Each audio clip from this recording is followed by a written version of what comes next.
నమస్తే welcome to మన Telugu TV special story.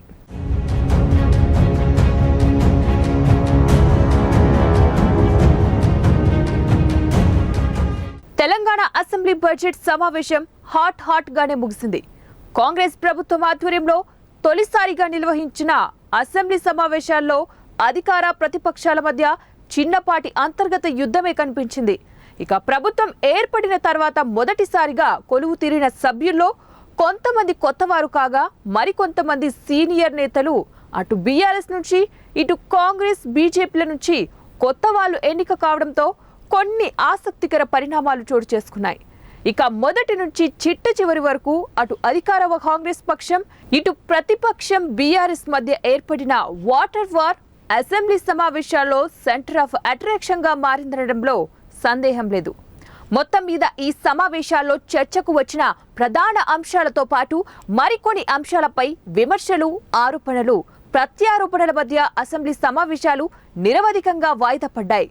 So day 1 నుంచి ఎండింగ్ వరకు అసెంబ్లీలో జరిగిన పలు పరిణామాలపై ఓ ప్రత్యేక కథనం. తెలంగాణ అసెంబ్లీ సమావేశాలు ప్రారంభమైన తొలి రోజు కొత్త సభ్యులు ఎమ్మెల్యేలుగా ప్రమాణ స్వీకారం చేశారు. ఆ తర్వాత అసెంబ్లీలో ఇరిగేషన్ శాఖ మంత్రి ఉత్తమ్ కుమార్ రెడ్డి శ్వేతపత్రాన్ని విడుదల చేశారు. ఈ మేరకు ఇరిగేషన్పై సభలో వాడివేడిగా చర్చ జరిగింది. మరోవైపు కృష్ణా ప్రాజెక్టులను బోర్డుకు అప్పగించబోమంటూ ప్రకటన చేశారు.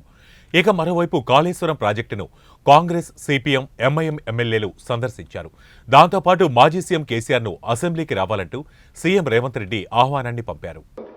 స్పష్టంగా మీరు గందరగోళం చంద్రశేఖరరావు గారు 1 కోటి ఎకరాలకు నీళ్ళు ఇచ్చినా అని ఏదైతే చెప్పు వచ్చిండో ఇంతకాలం పచ్చి అబద్ధం.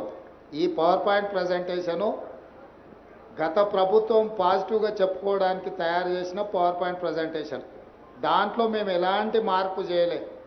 చంద్రశేఖరరావు గారు ఏ విధంగా అయితే భ్రమలు కల్పించి తప్పుడు సమాచారాన్ని అంటే అవాస్తవాలను మనకందరికీ చొప్పించడానికి ప్రయత్నం చేసిండో టోటల్గా ఇప్పటి వరకు ఈ ప్రాజెక్టులో 19 లక్షల చిల్లర ఎకరాలకే ఆయకట్టుకు 100% ఇది పూర్తి అయితే వచ్చేది.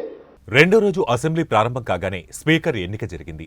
ఆ తర్వాత కాంగ్రెస్ ఎన్నికల మేనిఫెస్టోలో ప్రకటించిన 6 గ్యారంటీల అమలుకు సంబంధించి నిధుల కేటాయింపుపై తుది నిర్ణయం తీసుకున్నారు.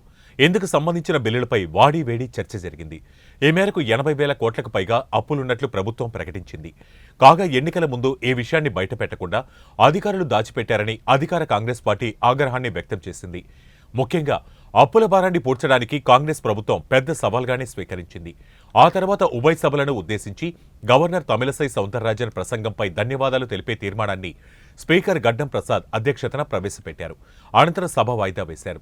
ఇక అంతకుముందు ఉభయ సభలను ఉద్దేశించి గవర్నర్ ప్రసంగంలో ప్రగతి భవన్ను ప్రజాభవన్గా మార్చిన వైనంపై గవర్నర్ తమిళసై వ్యాఖ్యానం చర్చనీయాంశంగా మారింది. అప్పుల కుప్పగా మారిన రాష్ట్రాన్ని తిరిగి పునర్నిర్మించే ప్రయత్నం చేస్తున్నారని గవర్నర్ ప్రస్తావించడంపై బీఆర్ఎస్లో తీవ్ర అసహనం వ్యక్తమైంది. అనంతరం సీఎం రేవంత్ రెడ్డి సభలో మాట్లాడారు. ఇప్పటికీ అమలు చేసిన 4 గ్యారంటీలతో పాటు మిగిలి ఉన్న మరో 2 గ్యారంటీలను కూడా అమలు చేస్తామని సభలో స్పష్టం చేశారు. Constructive criticism from the opposition parties. Our government will not discriminate with regard to development. In my government, legislatures from any party can seek help and cooperation for the development of their assembly constituencies. We will usher in transparency in governance and administration. The secretariat will not be mere decorative symbol. We will respect the constitutional institutions. This is not a feudal rule. We will instill confidence in people that this is real democracy. Our government will render justice to all those sections. ఆ తర్వాత రాష్ట్రంలోని అర్హులైన కుటుంబాలకు గృహజ్యోతి పథకం కింద 200 యూనిట్ల విద్యుత్ను ఉచితంగా అందించబోతున్నామని ఆర్థిక మంత్రి బట్టి విక్రమార్క ప్రకటించారు. ఈ పథకం అమలుకు బడ్జెట్లో 2,418 కోట్లు కేటాయించినట్లు పేర్కొన్నారు. ఇక రాష్ట్రంలోని ట్రాన్స్కో డిస్కంలకు 16,825 కోట్లు ప్రతిపాదిస్తున్నట్లు బట్టి తెలిపారు. రాష్ట్రంలోని రైతులకు 24 గంటల నాణ్యమైన విద్యుత్తును అందించడానికి తమ ప్రభుత్వం కట్టుబడి ఉందని బట్టి స్పష్టం చేశారు. 2024-25 ఆర్థిక సంవత్సరానికి 2,75,891 కోట్లతో ఓట్ ఆన్ అకౌంట్ బడ్జెట్ ప్రవేశపెట్టినట్లు ప్రకటించారు. మిషన్ భగీరథ కార్యక్రమాన్ని ఇప్పటికైనా ప్రక్షాళన చేయకపోతే ఎంతో ప్రజాధనం వృధా అయ్యే ప్రమాదం ఉందని మీకు తెలియజేస్తున్నాం. అందుకే ఈ దిశగా దిద్దుబాటు చర్యలు ప్రారంభించాం. 2014 సంవత్సరంలో కొత్తగా ఏర్పడిన మన రాష్ట్రానికి మొదటి ఆర్థిక సంఘం నియమించుకోవటం జరిగింది.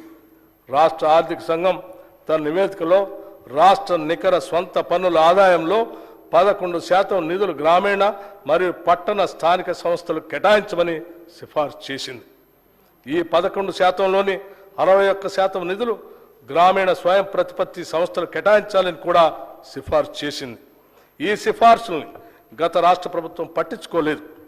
నిబంధనల ప్రకారం రాష్ట్ర ఆర్థిక సంఘం యొక్క నివేదికపై తీసుకున్న చర్యలను అసెంబ్లీలో ఉంచాలి.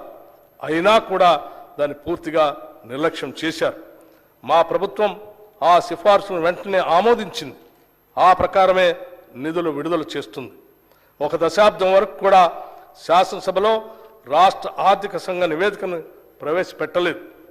దానిని మా ప్రభుత్వం 4వ రోజు అసలు కథనం మొదలైంది. నేటి ప్రాజెక్టులు, వాటి పరిస్థితి, పనితీరుపైన అధికార కాంగ్రెస్ పక్షం ప్రతిపక్ష బీఆర్ఎస్ను తీవ్రంగానే టార్గెట్ చేసింది. గవర్నర్ ప్రసంగంపై ధన్యవాదాలు, ఆపైన చర్చా కార్యక్రమం ప్రారంభమైంది. ముఖ్యంగా మేడిగడ్డ ప్రాజెక్టు కుంగిపోయిన వైనంపై తీవ్రంగానే ధ్వజమెత్తారు. దాంతో సీఎం రేవంత్ రెడ్డి, మాజీ మంత్రి హరీష్ రావుల మధ్య పచ్చగడ్డి వేస్తే బగ్గుమనే పరిస్థితి నెలకొంది. కాళేశ్వరం నీళ్లు తెలంగాణకు తీసుకురావాలని హరీష్ రావుపై సీఎం రేవంత్ రెడ్డి సవాల్ విసిరారు. దాంతో తీవ్రంగా స్పందించిన హరీష్ రావు సీఎం రేవంత్ విసిరిన సవాల్ను సానుకూలంగా స్వీకరిస్తామని, ఆయనకు చేతకాకుంటే సీఎం పదవికి రాజీనామా చేయాలని సవాల్ విసిరారు. తాను సీఎంగా బాధ్యతలు చేపట్టి కాళేశ్వరం నీళ్లు తీసుకువస్తానంటూ హరీష్ రావు ప్రతి సవాల్ విసిరారు. మరొక వైపు మేడిగడ్డ పిల్లర్లు కుంగిపోయినా నీళ్లు పారించవచ్చని ఇంజనీర్లు చెబుతున్నారన్నారు. హరీష్ రావు 4వ రోజు అసెంబ్లీ సమావేశంలో జరిగిన చర్చలను మీడియా పాయింట్లో మాట్లాడలేకపోవడంపై పార్టీ బీఆర్ఎస్ కార్యాలయంలో హరీష్ రావు వివరాలు వెల్లడించారు. రోజు రాజశేఖర రెడ్డి గారి కేబినెట్ నుంచి మేము 6 మంత్రులం 14 నెలలకే మేము రాజీనామా చేశాము. మేము రాజీనామా చేసినప్పుడు చెప్పే 6 కారణాలు. అందులో మొట్టమొదటి కారణం, అక్రమంగా పోతిరెడ్డిపాడు ప్రాజెక్టును పొక్కగొట్టి మా తెలంగాణకు దక్కాల్సిన కృష్ణా నదీ జలాలను రాయలసీమకు తరలించకపోతున్నందుకు నిరసనగా ఈ కేబినెట్ నుంచి మేము వైదొలుగుతున్నాము.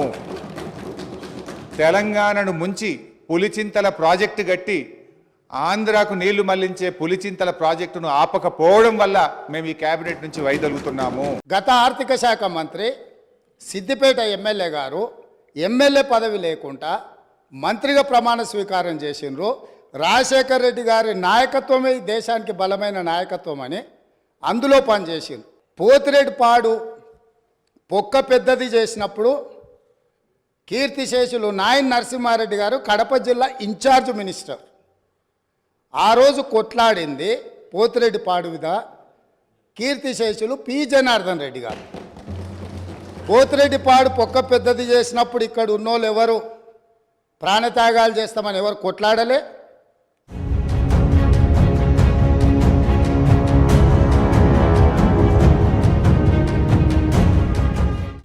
ఉభయ సభల్లో 5వ రోజు ఓటాన్ అకౌంట్ బడ్జెట్పై చర్చ జరిగింది. రాష్ట్ర ఆర్థిక మంత్రి ఓటాన్ అకౌంట్ బడ్జెట్పై చర్చను ప్రారంభించారు. బడ్జెట్కు ఆమోదం తెలపడంతో పాటు ఇతర అంశాలపై కేబినెట్లో చర్చ, మేడిగడ్డ బ్యారేజ్ కుంగిన వ్యవహారంపై విజిలెన్స్ అండ్ ఎన్ఫోర్స్మెంట్ నివేదికపై చర్చ, కాళేశ్వరం ప్రాజెక్టుపై సిట్టింగ్ జడ్జితో న్యాయ విచారణ జరిపించాలని, దీనిపై జడ్జీల కొరత కారణంగా సిట్టింగ్ జడ్జిని ఇవ్వలేమని హైకోర్టు స్పష్టీకరణ, రిటైర్డ్ జడ్జితో విచారణ జరిపించాలని సర్కార్ నిర్ణయం, వీటితో పాటు బడ్జెట్ సమావేశాలు, ఇతర అంశాలపై చర్చలు ప్రవేశపెట్టారు. ఈ బడ్జెట్లో పంచాయతీరాజ్ గ్రామీణ అభివృద్ధి శాఖకు 40,080 కోట్ల రూపాయలు ప్రతిపాదిస్తున్నాం. తెలంగాణ రాష్ట్రానికి హైదరాబాద్ పాలనా కేంద్రం మాత్రమే కాదు, రాష్ట్ర అభ్యున్నతికి అవసరమైన ఆర్థిక వనరులను అందించే గుండెకాయ లాంటిది. హైదరాబాద్కు ఈ ఆర్థిక శక్తినిచ్చింది గత కాంగ్రెస్ ప్రభుత్వాలే. రక్షణ రంగ సంస్థలు, ఫార్మా పరిశ్రమలు, ఐటీ పరిశ్రమలు వంటి మౌలిక పరిశ్రమల స్థాపన మొదలుకొని మెట్రో రైలు వరకు, శంషాబాద్ విమానాశ్రయం మొదలుకొని ఓఆర్ఆర్ వరకు, తాగునీటి అవసరాల కోసం మంజీరా, కృష్ణా మరియు గోదావరి జలాల సరఫరా, నగరానికి 24 గంటల విద్యుత్ సరఫరా చేసే వ్యవస్థతో పాటు హైదరాబాదులో అంతర్జాతీయ స్థాయి మౌలిక సదుపాయాల కల్పన కూడా జరిగింది కాంగ్రెస్ ప్రభుత్వాల హయాంలోనే. ఆరో రోజు అసెంబ్లీ సమావేశంలో బీఆర్ఎస్ ఎమ్మెల్యేలు వాకౌట్ చేసి మీడియా పాయింట్ వద్ద మాట్లాడేందుకు ప్రయత్నించారు. కానీ భద్రతా సిబ్బంది అడ్డుకోవడంతో బీఆర్ఎస్ సభ్యులు ఆందోళనకు దిగారు. దీనిపై స్పీకర్ గడ్డం ప్రసాద్ స్పందిస్తూ సభ నడుస్తుండగా మీడియా పాయింట్ వద్ద ఎవరూ మాట్లాడకూడదంటూ ఆదేశించారు. బ్రేక్ టైంలో మాత్రమే సభ్యులు మీడియా పాయింట్ వద్ద మాట్లాడవచ్చని స్పష్టం చేశారు. మరొక వైపు శాసనసభలో ద్రవ్య వినిమయ బిల్లుకు సభ ఆమోదం తెలిపింది. బడ్జెట్పై ఆర్థిక మంత్రి బట్టి విక్రమార్క సమాధానాలిచ్చారు. దాంతోపాటు కులగణన బిల్లును ప్రభుత్వం ప్రవేశపెట్టింది. ప్రభుత్వ నిరంకుశ వైఖరి ఇదేమి రాజ్యం, ఇదేమి రాజ్యం, కంచెల రాజ్యం, పోలీసు రాజ్యం, ఇదేమి రాజ్యం, ఇదేమి రాజ్యం, కంచెల రాజ్యం, పోలీసు రాజ్యం, ప్రభుత్వ నిరంకుశ వైఖరి జై తెలంగాణ, జై తెలంగాణ. ఇక 7వ రోజు ప్రారంభమైన సభలో స్పీకర్ గడ్డం ప్రసాద్ 0 అవర్ను మొదలుపెట్టారు. ఈ మేరకు 10 ఏళ్ల కేసీఆర్ పాలనలో జరిగిన అవినీతి అక్రమాలపై అసెంబ్లీలో చర్చ జరపాలని, రాష్ట్ర ప్రభుత్వం సీబీఐ విచారణకు కేంద్రానికి లేఖ రాయాలని బీజేపీ వాయిదా తీర్మానమిచ్చింది. మరోవైపు ఈ రోజు సభలో బీసీ కులగణనపై ప్రభుత్వం తీర్మానం ప్రవేశపెట్టింది. ఇరిగేషన్పై స్వల్పకాలిక చర్చ జరిగింది. ఈ మేరకు ఇరిగేషన్పై సర్కార్ శ్వేతపత్రం విడుదల చేసింది. ముఖ్యంగా ప్రాజెక్టులు, నీటి పంపకాలు, ఇరిగేషన్ ప్రాజెక్టులపైనే వాడీవేడి చర్చ జరిగింది. మరో మాటగా చెప్పాలంటే అధికార ప్రతిపక్షాల మధ్య ఒక చిన్న మాటల యుద్ధమే తెరలేచిందని చెప్పొచ్చు. మరొక వైపు కాగ్ రిపోర్టును ప్రవేశపెట్టిన ప్రభుత్వం ఆ రిపోర్టులో ఉన్న అంశాలను ప్రస్తావించింది. ముఖ్యంగా కాళేశ్వరం ప్రాజెక్టులో అనేక అవకతవకలు జరిగినట్లు కాగ్ ప్రస్తావించింది. మేడిగడ్డ కుంగిన విధానంపై ప్రభుత్వం సభలో పవర్ పాయింట్ ప్రజెంటేషన్ చేసింది.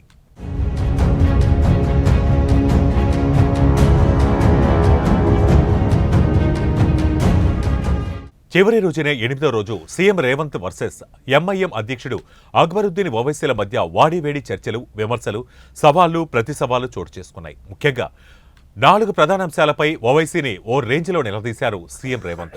ఓవైసీ కూడా అదే రేంజ్లో స్పందించారు. ముఖ్యంగా విద్యుత్ వినియోగంపై గత బీఆర్ఎస్ ప్రభుత్వంలో 24 గంటలు సరఫరా ఉందని గుర్తు చేశారు.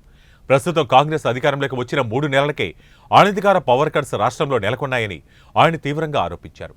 గత కాంగ్రెస్ ప్రభుత్వంలో జరిగిన అవకతవకలను వదిలేసి బీఆర్ఎస్లో అవినీతి జరిగిందంటూ కామెంట్ చేసిన ఓవైసీపై సీఎం రేవంత్ తీవ్ర విమర్శలు చేశారు. అక్బరుద్దీన్ 6 సార్లు ఎమ్మెల్యేగా గెలిచారని, కానీ ప్రభుత్వాన్ని తప్పుబట్టే విధంగా మాట్లాడుతున్నారని ఆక్షేపించారు. ఓల్డ్ సిటీ, న్యూ సిటీ అనే తేడా మాకు లేదన్నారు. బీఆర్ఎస్ హయాంలో జరిగిన తప్పులను మాట్లాడని అక్బరుద్దీన్ కాంగ్రెస్ ప్రభుత్వాన్ని తప్పుబట్టే ప్రయత్నం చేస్తున్నారని దుయ్యబట్టారు. ఆ తర్వాత మాట్లాడిన అక్బరుద్దీన్ ఓవైసీ సీఎం రేవంత్ రెడ్డిపై ఘాటు విమర్శలే చేశారు. అనేక పార్టీలో తిరిగి వచ్చిన రేవంత్ రెడ్డి హుందాగా వ్యవహరించాలని సూచించారని, కాంగ్రెస్ ముస్లింలను అణిచివేసే ప్రయత్నం చేస్తుందని ఆరోపించారు. కాగా ఈ విషయంపై స్పందించిన రేవంత్ రెడ్డి ఎంఐఎం కూడా అనేక పార్టీలతో కలిసి పనిచేసిందని కౌంటర్ ఇచ్చారు. ఈ సందర్భంగా నాదెండ్ల భాస్కర్రావు, చంద్రబాబు, వైఎస్ఆర్, కేసీఆర్, కిరణ్ కుమార్ రెడ్డి అంటూ పలువురు ముఖ్యమంత్రుల పేర్లను ప్రస్తావించారు. దీంతో సభలో వాగ్వాదం నెలకొంది. ఓ దశలో ఎంఐఎం సభ్యులు వెల్లోకి వెళ్లి నిరసన వ్యక్తం చేశారు. విద్యుత్ అంశంపై ఎంఐఎం పక్షనేత అక్బరుద్దీన్ ఓవైసీ చేసిన ప్రసంగాన్ని తప్పుబట్టారు సీఎం రేవంత్ రెడ్డి. पढ़ाना हमारी जिम्मेदारी है। ओल्ड सिटी में जितना भी डेवलपमेंट के लिए अकबरुद्दीन ओवैसी एमआईएम पार्टी के नेता है। ये पूरा मुस्लिम का जिम्मेदारी ले वाला नहीं है। ये आम जनता हिंदूज भी उनको वोट डाले।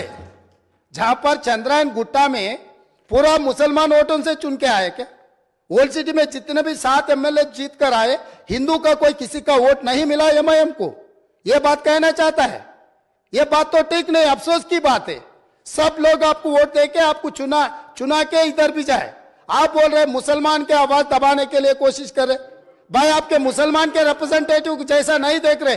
ये तेलंगाना 4 करोड़ जनता के तरफ से आप चुन के आए। 4 करोड़ जनता के लिए आप रिप्रेजेंट करो। नहीं नहीं नहीं सब सर, आपको जब mike speaker sir Akbaruddin Owaisi साहब को जब माइक मिलेगा ना, तब उनके बात वो रख सकता है। लीडर आप तो अभी तो वो डिस्टर्ब नहीं कर सकते सर। जमहूरियत का कोई ठेकेदार नहीं है, जमहूरियत सबकी है और जमहूरियत में हमको इलेक्शन लड़ने का इख्तियार है। और बार बार बार बार आप हमको बीजेपी की बी टीम बोल के पुकारते रहे। हम बीजेपी की नहीं, हम बीजेपी की बी टीम नहीं है सर।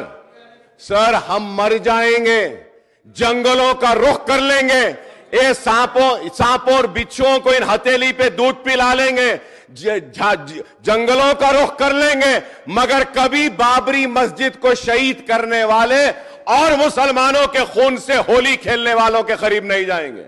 हम मरते मर जाएंगे, मगर कभी बीजेपी के साथ जाने वालों में से नहीं है। और हम सिर्फ मुसलमानों के हक के लिए लड़ते हैं। चीफ मिनिस्टर साहब ने कहा कि किसी दिन बहस कर लेंगे, मजलिस कहां गई। चलिए मैं ఛాలెంజ్ को कबूल कर। అసెంబ్లీ సమావేశాలు ముగింపు దశకు చేరుకున్న చివరి రోజు అసెంబ్లీ మొదలవగానే గవర్నర్ ప్రసంగానికి ధన్యవాదాలు తెలిపే తీర్మానంపై ఉభయ సభల్లో చర్చ జరిగింది. గత 10 ఏళ్ల కాలంలో బీఆర్ఎస్ ప్రభుత్వం రాష్ట్రాన్ని అప్పుల పాలు చేసిందంటూ గవర్నర్ చేసిన వ్యాఖ్యలకు ఆ పార్టీ నేతలు తీవ్రంగానే ఖండించారు. ఇక కాంగ్రెస్ ప్రభుత్వం వచ్చాక జరుగుతున్న మొదటి చర్చపై సర్వత్రా ఆసక్తి నెలకొంది. మరోవైపు బీఆర్ఎస్ కూడా కాంగ్రెస్ చేసిన కామెంట్స్ కు గట్టి కౌంటర్ ఇచ్చింది. మరోవైపు 6 గ్యారెంటీలను వెంటనే అమలు చేయకపోతే అసెంబ్లీ వేదికగా పోరాటమేనని ఇప్పటికే బీజేపీ ఎమ్మెల్యేలు హెచ్చరించారు. ఇంకా బిజినెస్ అడ్వైజర్ కమిటీ కాన్స్టిట్యూట్ కాని పరిస్థితి. బీజేపీ ఎంఐఎం ఫ్లోర్ లీడర్ల ఎంపిక విషయంలో స్పీకర్ కార్యాలయానికి లేఖలు అందని పరిస్థితి. మరికొన్ని అంశాలు మిగిలి ఉన్నాయని విశ్వసనీయ వర్గాల సమాచారం. మొత్తం మీద తెలంగాణలో 3వ కొలువు తీరిన అసెంబ్లీ సమావేశాల్లో centre of attraction irrigation and Medigadda project అని చెప్పుకోవచ్చు. ఇది మొత్తం అసెంబ్లీ సమావేశాలపై సంక్షిప్త సమాచారం.